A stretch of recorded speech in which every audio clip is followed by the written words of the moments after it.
Now workshop, right. It's going to be a little bit of a quick one, this one. So, what have we got? It's not really a fix it, it's just I'm going to learn something new. So you might have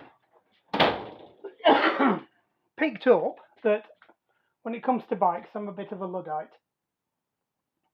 Anything else I do, I'm bang on with the latest technology. There are certain things that I can't get my head around. 1, disc brakes, Exhibit A. 2, tubeless tyres on a road bike, Exhibit B. 3, and the ultimate unholy, only to be bettered by e-bikes themselves, electronic shifting. So here we have, let's just check you can see it. It's the Shimano R8050 group set with the 8070 shifters and a nice little Bluetooth module, the EWU111 or something. And for this particular one, the battery's in the seat tube, I believe, somewhere in there. So it's either in the, I think it's in the seat, and then the wire comes up and you pull the seat out and you pull the wire out through there. Some of them have the SL version, that tube carries on up there, and it's actually embedded in the frame tube, and the seat post itself, there isn't a seat post, there's just a bracket that sits around that extended tube, and you cut it down and it actually sits down there. So somewhere in there there's a battery with a wire that goes up there. There's a splitter box somewhere.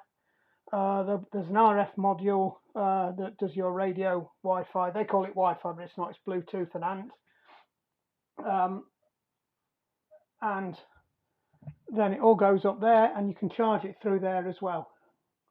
So the wiring, and these bikes are actually particularly nice.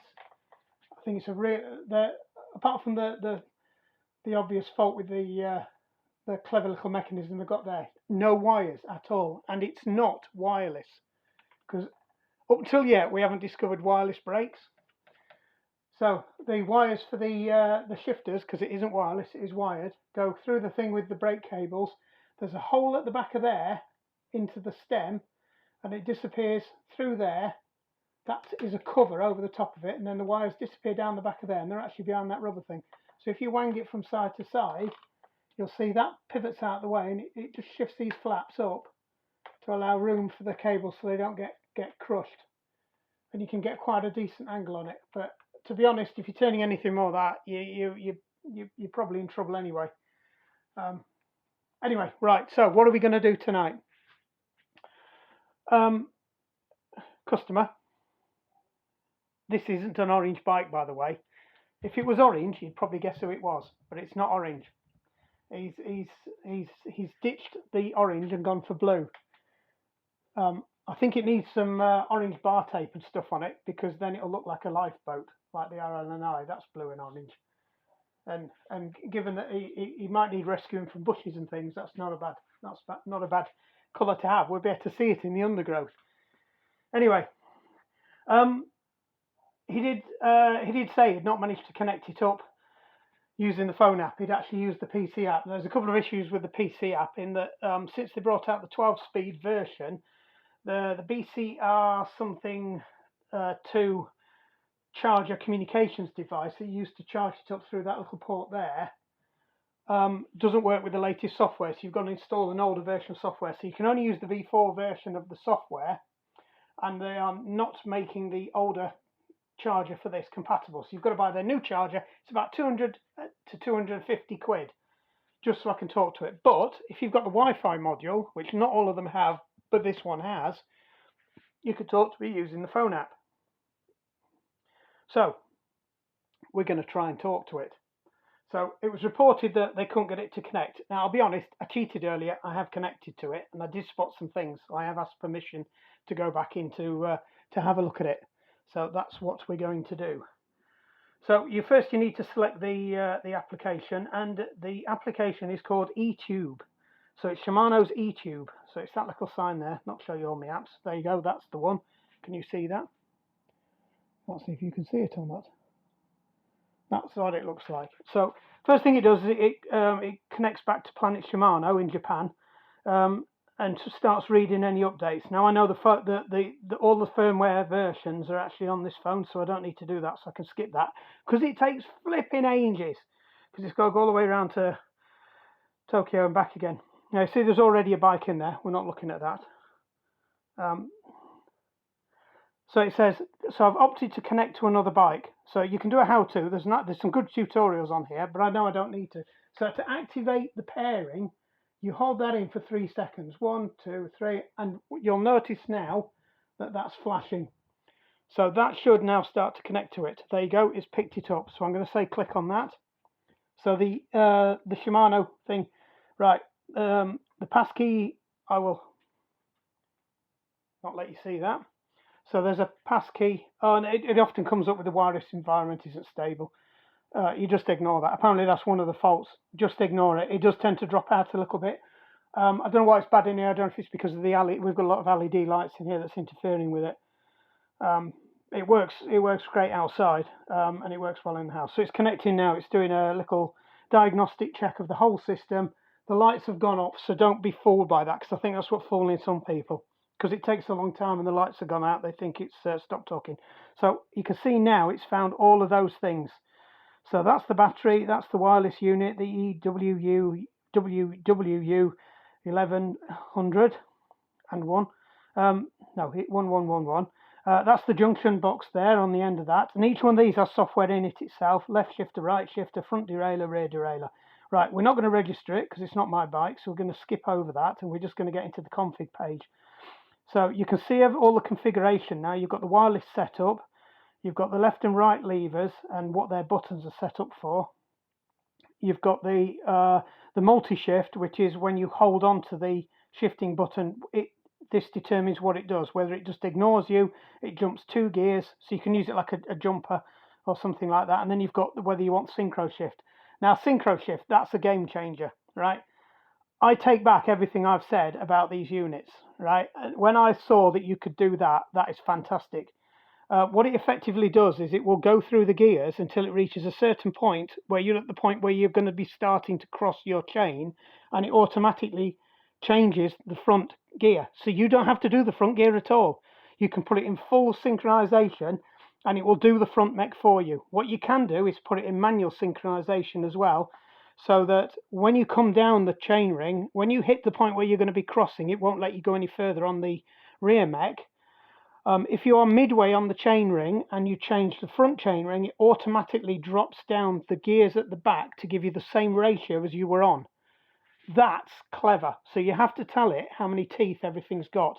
Now we've got a bit of an issue here because I did see earlier that the teeth are set up wrong. So I do need to check with the owner whether or not we're going to look at that. Oh, and I've let it time. Oh, we're still there. No, we're still there. You've got to be careful that you keep moving the screen, otherwise it does shut the app down and disconnect it from the device. So what we want to do is an update. So if you click on update, and it then goes and scans all the versions of the BIOS and the firmware on all of these devices and compares them to what the latest version is.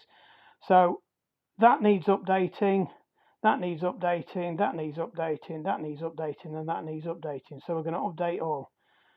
Before starting, yep, update. And it says, don't break anything. While the firmware is being updated, do not turn off the smartphone screen or use other apps. Also place your smartphone near the wireless unit to maintain a short transmission distance. I have no idea where the wireless unit is. I think it's around there or it's up there. So we'll stay close to the bike. Hit update. Unable to update due to poor signal reception. Great. Update all. Let me try again. Move closer.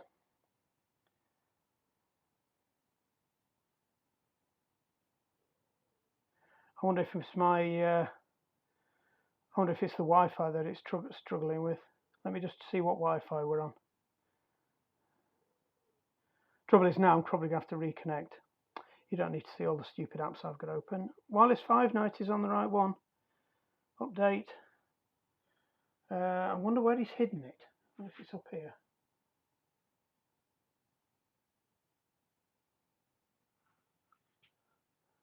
I don't think the battery's flat.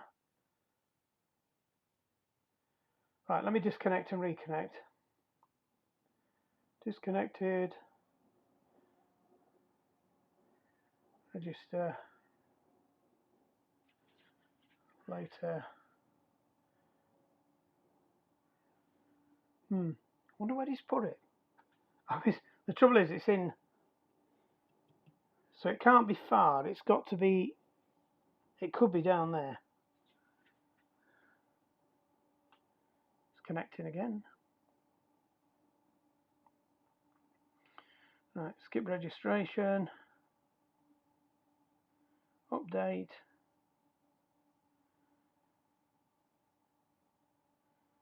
Update all. Update.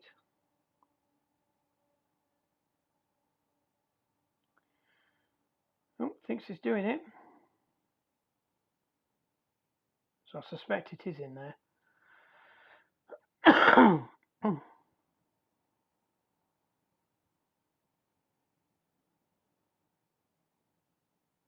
No idea how long this could take. I could be stood here quite a while.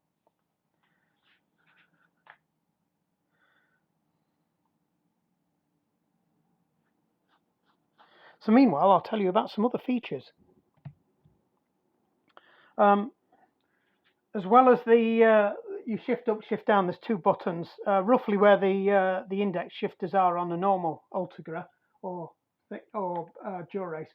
But there's also a couple of buttons on top of the hoods as well that are hidden, and you can assign them to the various things. Now, if you've got the Bluetooth or ANT module, like this one's got, you can pick all this system up on your Garmin head unit. So all the Garmin head units support it, even going back down to the 800, the 500 and the 1000 edge units are compatible with D2i. So what you can get is you can get a load of graphics, actually tell you what gear you're in at the back, gear in at the front, what ratio, current ratio you've got, and even shows you in a graphical format where you are, how far up down you are on your cogs. You can also assign the buttons to Garmin functions as well. So you could set it, the left and right shifter buttons on top to move your screens backwards and forwards.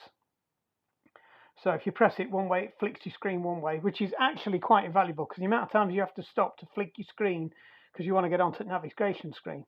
That's another useful one. It also has multifunction programming as well. So you can hold the button down for a period of time, and that's classed as a hold. And then it does something different to the single tap. So you could say have hold it down and it takes you to the navigation screen straight through, or it takes you to the climbing screen, or it takes you to something else, right? You can also do double tap. So you could say a double tap on your right one is the same as pressing the right button on your edge, and the double tap on the left side is the same as pressing your left button on the edge. So start, stop, pause. Start, stop and lap. So it's pretty clever stuff. Now, one of the other options, which isn't on this bike, is they've also got sprint buttons as well. Now, a lot of these bikes don't have them because apparently they're ridiculously expensive just for a little switch that you just plug into the back of there, and they sit just below the shifter on the drops themselves. So if you're on the drops and you're sprinting, they're just about where your thumb would be. So while you're on the drops and you're sprinting, you can actually give it a nudge and change your gears up and down. So the button on one side will move your gears down the gears to a harder gear, and on the other side it moves it back up again. Absolutely brilliant. Quite pricey though. This bike doesn't have them. It wasn't standard kit. You had to ask for them. So that's a nice little feature. I know I'm sounding converted, aren't I? Yeah, I know. While we're on the subject then, disc brakes. So I've always maintained that, let me just rest that on there. That's probably a bad thing to do, but I think it's still going. The trouble is it doesn't tell you what it's doing. So you've no idea. Oh, it says 0%. So it's not doing anything at the moment. Oh, it's done one update. So it's now moving on to that one. So we'll just leave that there then, because it's doing the front metal next. Oh, it's done a few actually. 3%, 5%. Oh, it's cracking on actually. It's done quite a few of these. That's the last one. Right. Anyway, getting distracted. I'll fess up. I didn't see the point of disc brakes. I thought they were being very fanciful. UCI have really dug their heels in over them. And all of a sudden UCI has said, yeah, you can have them on the Tour de France, we'll endorse them. And now every single bike manufacturer is only selling disc brakes, right? Okay, I have never, and I'll caveat that in a minute, not been able to stop my bike using rim brakes, to the point where I am more likely to lock the wheel up than I am run out of road. So I'm not going to run out of braking. What I'm going to run out is traction. So I couldn't see the point of disc brakes. Right. Until I was going down a steep hill the other day. This has happened twice now. I was doing the Cheshire Cat. Yeah, get me, Cheshire Cat. And there was, Wayne, your bike's filthy. On the descent from one of the climbs, it wasn't Mocop, it was one of the other ones. I basically ran out of road. I was coming down the hill. I had got my brakes on full. I'd got so much weight on the front, and I was braking on the front that my back wheel was coming off the ground. And I still couldn't get the front wheel was still turning. I couldn't stop the front wheel. So I did at that point actually run out of braking capacity, and it exceeded my grip capacity. So as a motorcyclist, I generally brake on the front. So even though I'm like shoving my weight back, that I'm still not braking properly. It's not holding it to the, and it was taking too long to scrub the speed off. So now I was having to really crank down on it. Whereas if I'd been able to scrub the speed off quicker earlier, I wouldn't have needed to be braking as hard later on. And it's that instant braking that you get with discs. Now, the other thing is that everybody's moving to carbon wheels now. And if you've got carbon wheels and you do a descent like that with carbon wheels, even if you've got carbon brake pads, you are going to scorch your rims and you are likely going to delaminate them. So if you're doing a really hilly course, I would recommend, oh, it's turned off. What's it failed on? Oh, it's done some. Let's just have a quick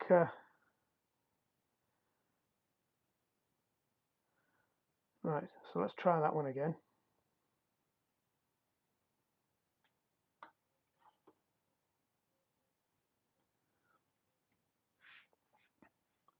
So the ones I thought it had done, it hadn't done. It had done the, yeah, it's, keep an eye on that. Oh, it's up to 5%, it's going now, it's cracking. Oh no, it does have a little bar, it goes across. So that's quite good, look, you can see it's going now. So that's going quite well. It's stopped moaning about poor reception as well now. So whatever it was that was interfering with it, it seems to be dealing with it now. Anyway, right, back to the braking. Right, so yeah, I do appreciate now, and having got a set of carbon wheels and some carbon brakes on my bike, I'm now kind of thinking, well, I wish I had discs, to be honest. So, as you know, my bike's getting a bit long in the tooth now. It's on its second frame. It's a bit like Trigger's broom. It's had a frame swap. Most of the components, the original components, other than the ones I've had to swap because they've either worn out or I needed a different config for the back. So it doesn't owe me a great deal now. Even this new frame, I've had issues where I've been playing Hunt the Clunk. So it might be it was time to replace it, and I'll let you into a little secret in a bit. So final thing, tubeless tyres. Yeah, I still don't get it. I honestly don't get it. I was trying to explain this to somebody the other day when they were asking what was on some of these bikes, and I said the tubeless. Okay, well, what does that get? Is that tubs? And I went, no. Tubs are actually they make a lot of sense because you can run massively high pressures with tubs because you haven't got the risk of you blowing out the sidewall. Because if you overpressure a clincher with an inner tube, you can actually bend the walls of your rim out, and if you hit something under really high pressure, so if you go over 120 psi and you hit something, it's more than likely it's gonna break the rim and it's gonna bust out. If you go the other way and you run a clincher too low with an inner tube in, you're going to get a pinch flat, right? Now, that's the only time that running tubeless makes any sense. So if you're running a mountain bike, you need lower pressures, right? You need to run in about 40, 45, maybe 50 tops if you're on loose, really crappy surface. Now, if you run a normal tubed system at 40 psi, the first tree root you'll hit, you're going to get a pinch flat, and it's not an if, it is a definite. You will get a pinch flat. Right? Now road bikes, you generally ride them at really high pressures anyway. So even these tubular ones, because these tubeless ones, you can ride these at even higher pressures. I can't remember what they go up to. I think it's about 125 or something. I could be wrong. But the thing is, you're running at high pressure anyway. As long as you've got your skinny racing tyres at 100 and about 110 to 105 for 25 Cs and 115 max, 110 to 115 for 23 Cs, you're not going to get a pinch flat. You're going to be unlucky if you get a pinch flat. And more than likely, if you hit something hard enough to get a pinch flat at that pressure, you've knackered your rim anyway. So, you know, it's kind of don't hit it. Let's just have a look where this has got to. It's on that bottom one. It's trolling through there. It's got 2 to do. So it's beefing through them. So again, I just don't get it on the road bikes. I get the fact that because you've got the slime in the tyres that you need to seal them. That if you get a puncture, that slime comes out. But that's only the same as running a sludged inner tube anyway. So, and you've still got to carry an inner tube in your backpack, because if you puncture one of these and the hole's too big for the sealant to block it, you've still got to take it off and put an inner tube in. The downside is you've got to put an inner tube in and you're going to be absolutely covered in this horrible sticky slime shit, right? And if you do get a puncture, you need to pump them back up. If it's come off the rim, you're going to need a CO2 canister to get it back up, or a shock canister. I think you've seen the one I've got. One of these. So you pump that up to ridiculously high pressures. You put it on, you hit the tap, and basically just lets it have it in one go, which is pretty much what CO2 canisters do. So it's like putting a car tyre on. It just blows the tyre out quickly and forces it onto the bead, and then it starts to seal, and the air can't get out, and then it blows up and pushes itself onto the bead. How's this doing? That's up to 100 on there. Just give the screen a quick flick so it doesn't time out again. Now what's it doing? Is it finished? It might have finished. Yep, we've got latest version on all of them. See, now it's a happy bunny. Right, so there was one other thing. We think the gears are wrong. Anyway, back to the tubeless bit. So yeah, I still don't get it. If I bought a bike that's got tubeless tyres on, would I leave them on? I'd probably leave them on, just to have a go at them and see if there was any material benefit to running them. People do seem to just run them until the tyres fall off, and you've seen Jerry's bike when that came in.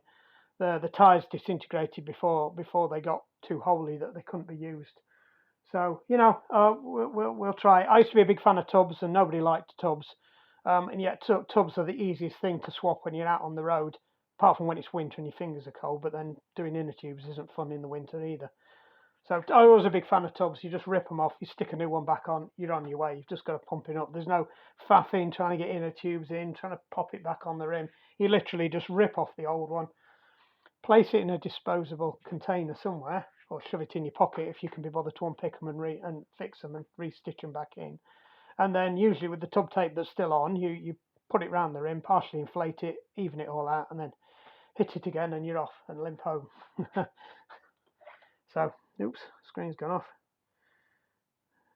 All right. So, yeah, okay. So what we're going to do with this, right? So one of the other things I noticed was under the customize, it says it's a 5339. Now, when you look at this, it's actually a 5236. So that's wrong. So his gear ratios he gets on his head unit aren't going to be right. So I'm just going to cut you off, and I'm just going to contact him and see if it's okay for me to program it to the same settings he had on. We're back. This might end up being quite a long video actually. Right, so we've had the okay to fiddle with the gears a bit.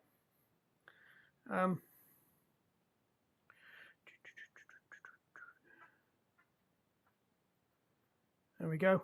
So skip registration again. It's back in. Customize. So we want to customize the gear setups. So I've checked the gears.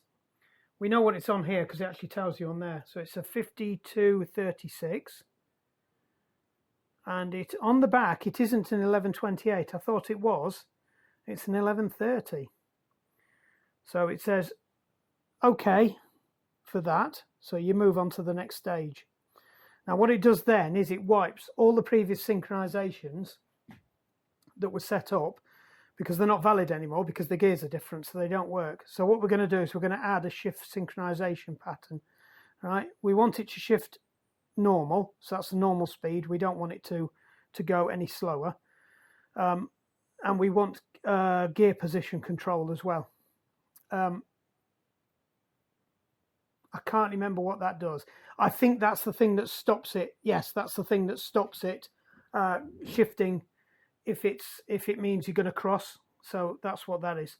Right, and we're gonna do one that's a synchronized. Well, Wayne had his on for a semi-synchronized shift, so we're going to do a semi-synchronized shift, and he had it for +2, +2.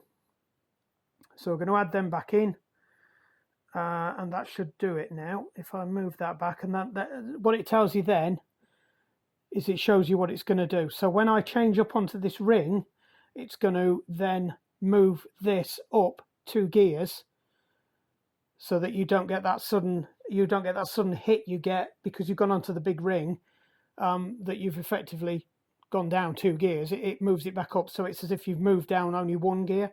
And the same when you're going up as well. Now you can tune that, so we're going to apply that,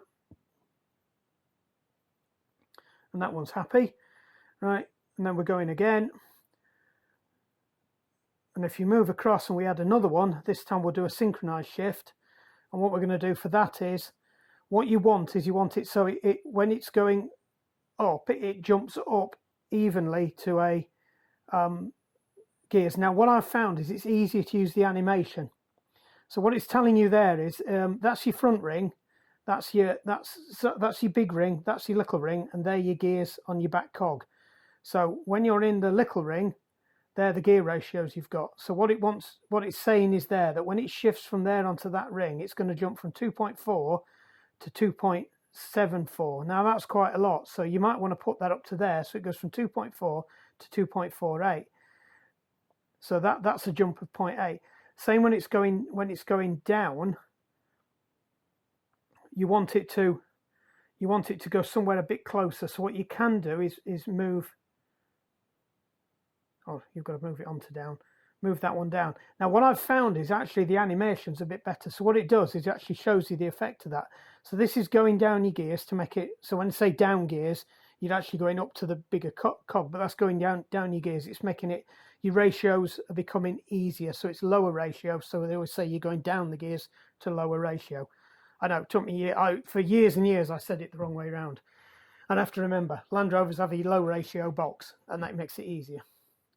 Right, so you can see what it's doing there. Now that's getting right the way up to almost the top ring before it's changing gear. So you don't want that.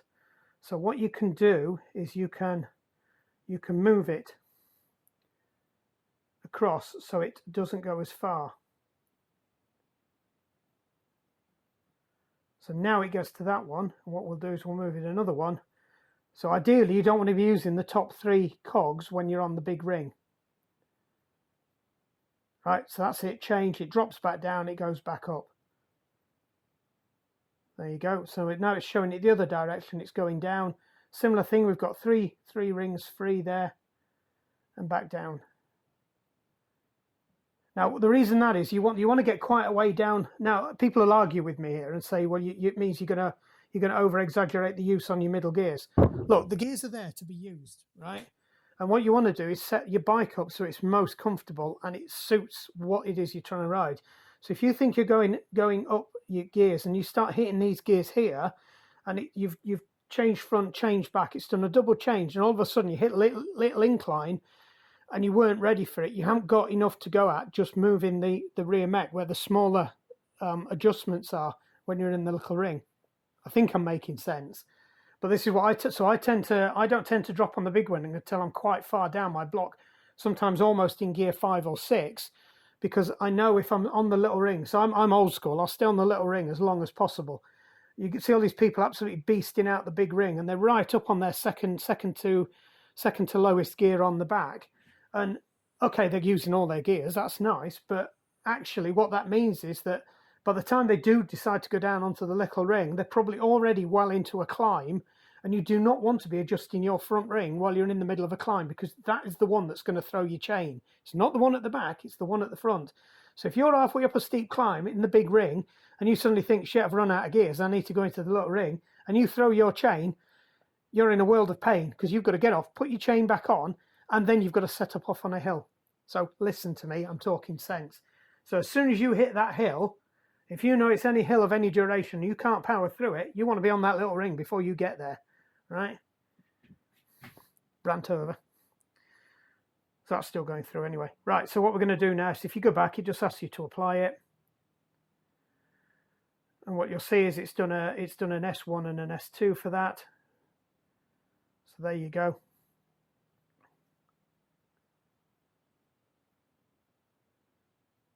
And that's it. Simple as that. I've no idea why it puts both of them in the top and the bottom. I'm not entirely sure what to do with that. Now, I thought you would be able to change your configuration to then say, I want it in synchronized shift mode from in the app, but you don't. You have to do it from that button there while you're riding along. So while you're activated, if you give that a quick double tap, it changes it to, it moves it on one. So it'll move it from manual to S1. Then if I double tap it again, it goes to S2. If I double tap it again, it goes back to manual shifting. Now with the manual shifting, you still have the gear lock on, in that I can't take it down to all the way to the bottom. So I'm crossing the chain. That's what that gear lock's for, the gear position block. And so you'd then have to change up to be able to use the rest of the gears on the block, but it's completely manual. So and that's it. Now we might as well just test everything's happy now, and it is doing the I think it's set for synchro. It usually tells you on the screen. Hold on, cancel, apply. Nothing to apply there. I think it tells you what it's set up at. So it's set up for synchronized shift there, you can see. So that means it should. I think we'll find out in a minute. So you can watch what the derailleurs are doing, if I can get you closer. Trouble is I can't use my monitor because it's on the phone. Right, so we'll just wake her up. Oops, take that bit of paper off I used to mark the... So I put bits of paper on the... Oh, that's woken up anyway. Why is this not waking up? I think it's still paired to the phone. I need to disconnect it. Ah, yes, you do. Yeah, the shifters won't work while ever it's in maintenance mode. It's to stop you. It's because if you're tuning these and the gears are active and you accidentally caught that while you've got your fingers in there, potentially it's going to have your fingers off. So this should wake up now because I've disconnected it. Yep, there we go. Right. So let's just move it up into the top. Right, so it should know what it's in now. This one's got a power meter, that's what's flashing on the other side.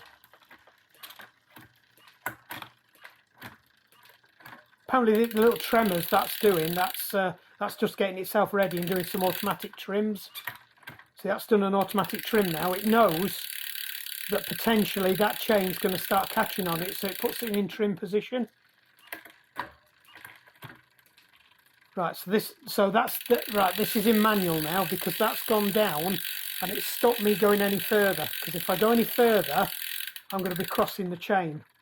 So the only way, so this is in manual, so the only way I can go any further now is to put it on the big ring, and it will then now release that bottom one, and I'm good. And the same when I go up now, I'll go up so far, and when I get so far it won't let me go any further. Oh, it has done. I think it's only going down it blocks it, or I've not set it up right. Right, let's have a go at semi now. So if you press this quickly, right, that should have changed it, it says. So if I go down with this now, it should, actually no, I need to put it in the middle. Right, if I put it in the middle and I change down, it should automatically take it, oops, no, wrong way. Oops. Yeah, so if I put it down now, it'll make it harder. It should drop that down. Huh. I don't think I'm in. I don't think I'm in that mode. Let's try it the other way.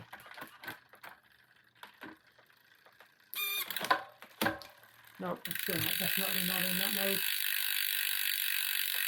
Ah, right, yes, that could have done it. I've just seen the flashing lights. So if I drop this now, there you go. Haha! Did you see that? It automatically changed the back gears. I wasn't pressing the button hard enough. They're actually quite annoying for that.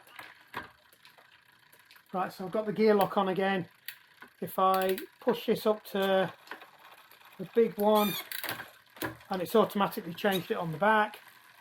Same down again. Right, we'll do the same thing again. So take it down with the little ring on the front. It's going to make it harder on the back. So if you need to see both of them, don't you? So I'm going to drop it, and it automatically straight away drops that, and then immediately gives me 2 more gears on the back of there.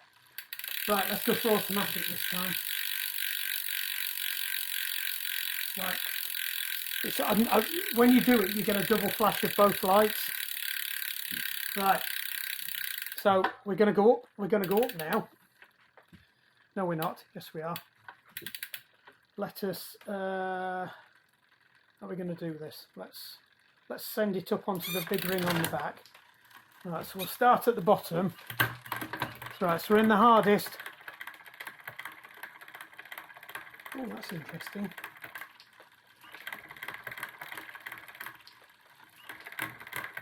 Oh, I might have to trim that.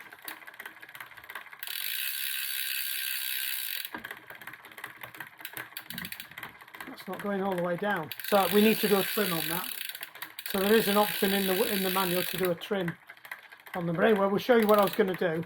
If I go up the gears now, you should see it drop down on there.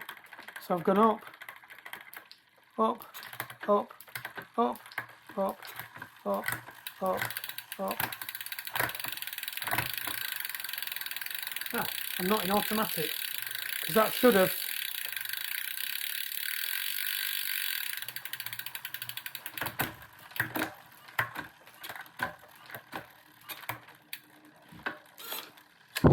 Right.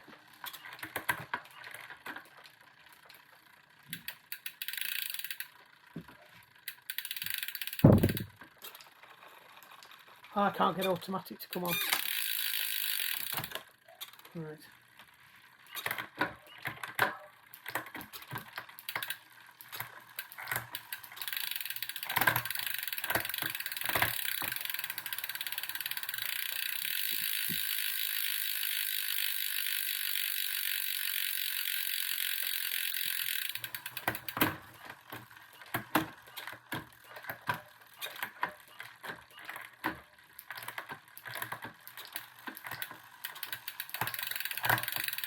No, we're back in manual again now, I think. Oh no, we're in semi-shift. Right, let me go and read up and find out where the why that's not playing ball. There's probably something in there I've not set it up right for the full synchro, and we need to work out why that bottom one's not going all the way down as well.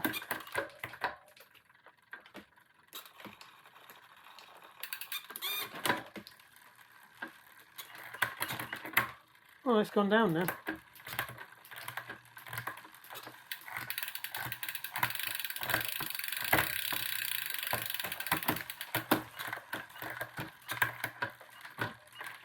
I suspect it's when I was in, yeah, nice, there we go.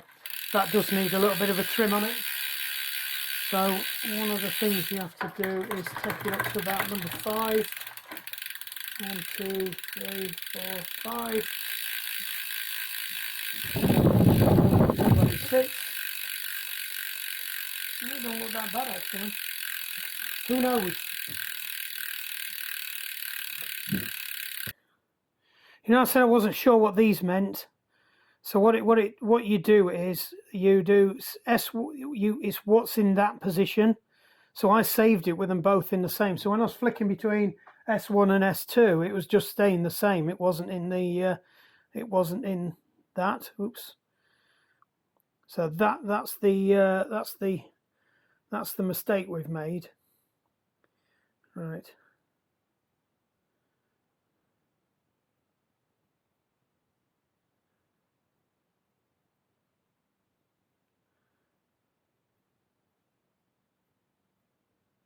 Right, so S1, yes, right, there you go. It says S1 semi-synchronized, S2 synchronized.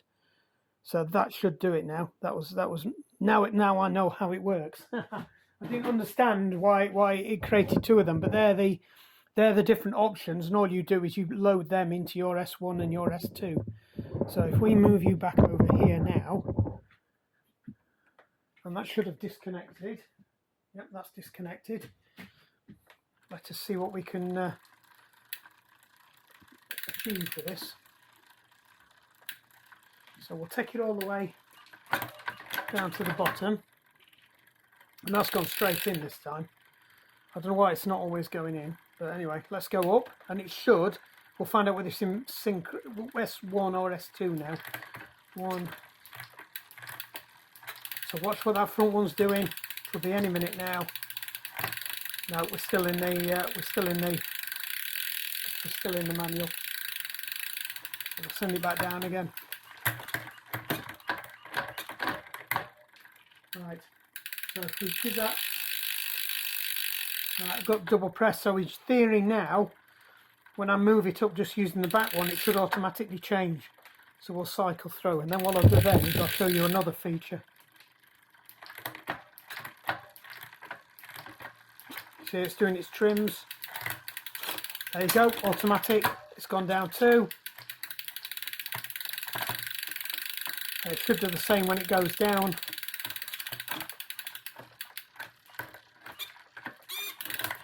There you go, it's automatically jumped up.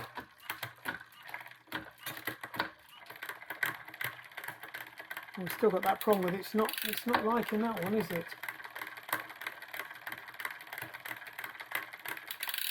Right, I think we're going to have to trim that back derailleur.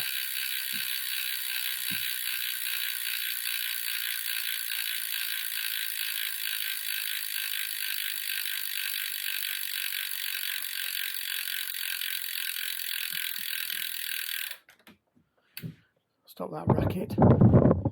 Right, so I think it wants to come this way a bit. So I know you can do this in it. I'm pretty sure you can do this in here. If not, you've got to do the trimming in the application on the laptop. I know there's some things you can't do on the phone app. You've got to do them on the laptop connection. Connecting. Right. Front derailleur, rear derailleur. Skip registration. Shift levers, wireless setup, maintenance. Right, derailleur adjustment, front, rear. Right, to adjust the derailleur, the crank needs to be rotated manually. Prepare by placing the bike on the maintenance stand or other device. Also be careful not to get your hand caught in the gears. Gear position. We're in the bottom gear. Right, so we want to move it a little bit further down. Now I noticed on another bike that it was actually, yeah, it's not far enough. So, right, so I'm just going to tune it again, give it another little shove.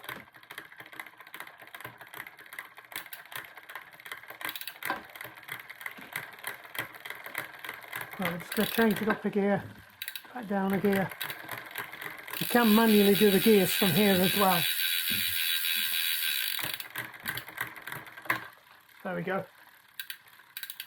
So we're going to move it up a gear. So you can control the gears from here. That's quite good. I didn't realise you could do that.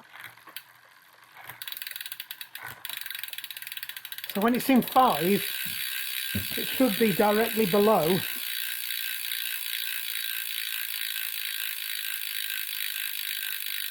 Yeah, that was pretty good.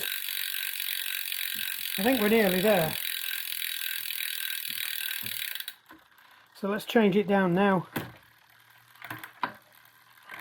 So if you watch what I'm doing, I'm just changing the gears. I've adjusted it to +4. Still not liking that.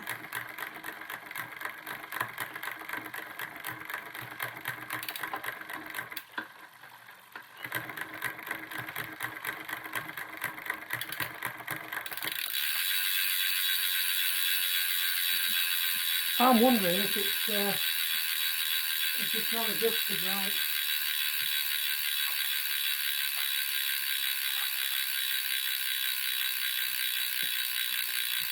So they still have, even though they are driven by the things, they still have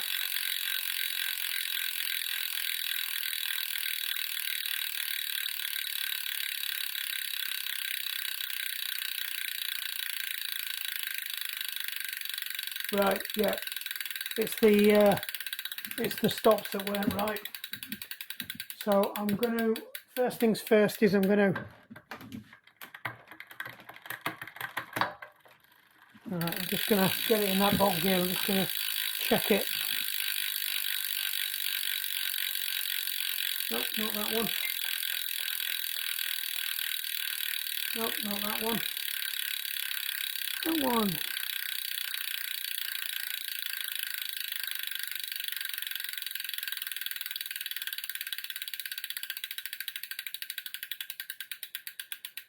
Right, so let's see where we are with that one now. See if we can put it back to where it was. And then readjust it, because it's pointless adjusting the trim if it's actually the wheels that the stops that are blocking it. No, it's gone straight down now. It was the actual stops that were blocking it, not the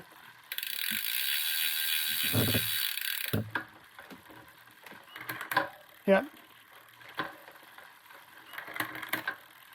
Still a little bit, so we'll give it a little bit of trim. Give it 2 points.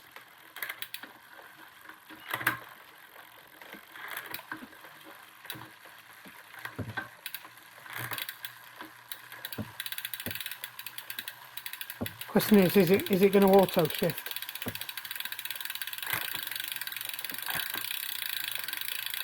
No. I wouldn't expect it to.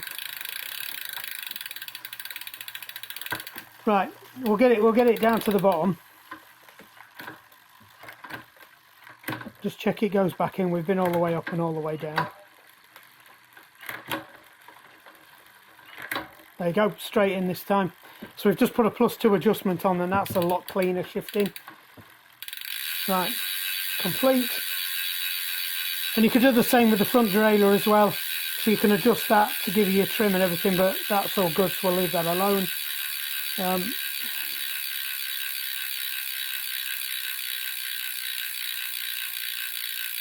Disconnect. The job's a good one. Right, let's see how that goes now. We'll just take it up manually with the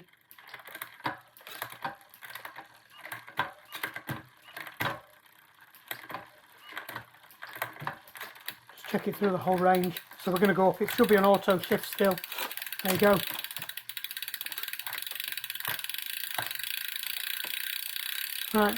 Right, there is one other feature.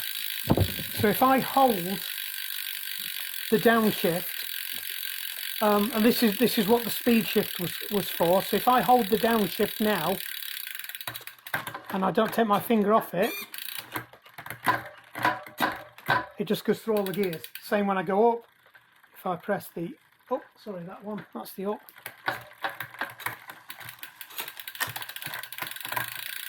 There you go, straight up. And if this one should work, right, it should have dropped that down, but I think it's when you're in auto shift, it doesn't expect you to be touching the front one.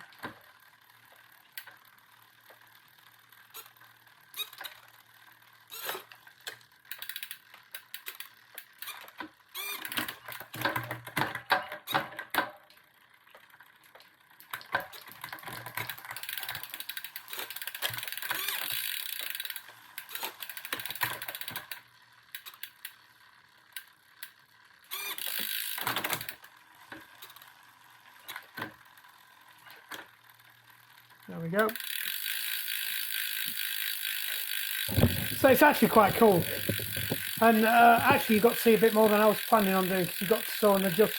You got to see the trim adjustment on the thing. For some reason, though, it seems to think that that's an SS derailleur, and I know it's not. I know it's a long. So I'm wondering whether somebody swapped the cages over on it. It's definitely still a Shadow. So, but on the interrogation software, it seemed to think that that was an SS, not a GS. So I'm not entirely sure why that is, but it doesn't make any difference anyway. It's got a 30, and you can run a 30 on an SS. I know they say you can't on the website, but I've done it on several bikes now, and it doesn't seem to have an issue with it as long as you've got enough links on the chain. Anyway, we'll leave it there.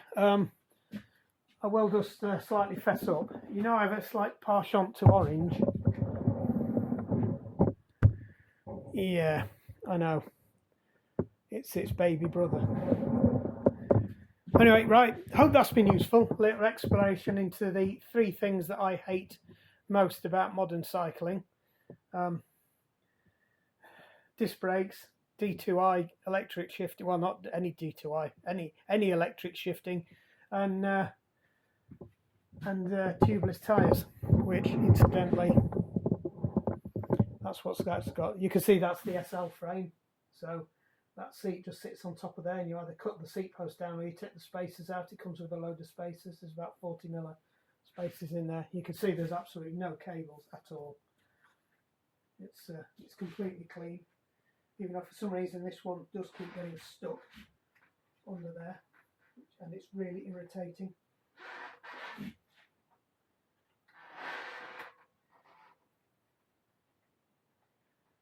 Should be having a look at that one. But anyway, right, look at this one. Don't look at that one. That one's embarrassing. Nice colour, isn't it? I love the pearlescent on the sticker. But no, they're pieces of machinery, these bikes. You can see that's the design thing. Those are supposed to have like a little tab that sits inside there, and they seem to break off. There seems to be rather a lot of them on this one as well. Now, I assume they'd all be they are all the same size except for that top one. And then you have a funny thing at the bottom that's like some kind of a shield thing. But hey ho. I think it's because I've got less of them. I've only got a few on mine. I think somebody's cut the forks down a bit lower. I'm not too bothered about it because I tend to run mine quite low anyway. It would have been nice just to have another spacer in it. It meant it wouldn't have to keep activating the flaps all the time, but I just need to not keep turning it. Oh, my back tyre's flat. That's a bit of a nightmare. Right, anyway, we'll leave it there. Hope it's been useful. Catch you later.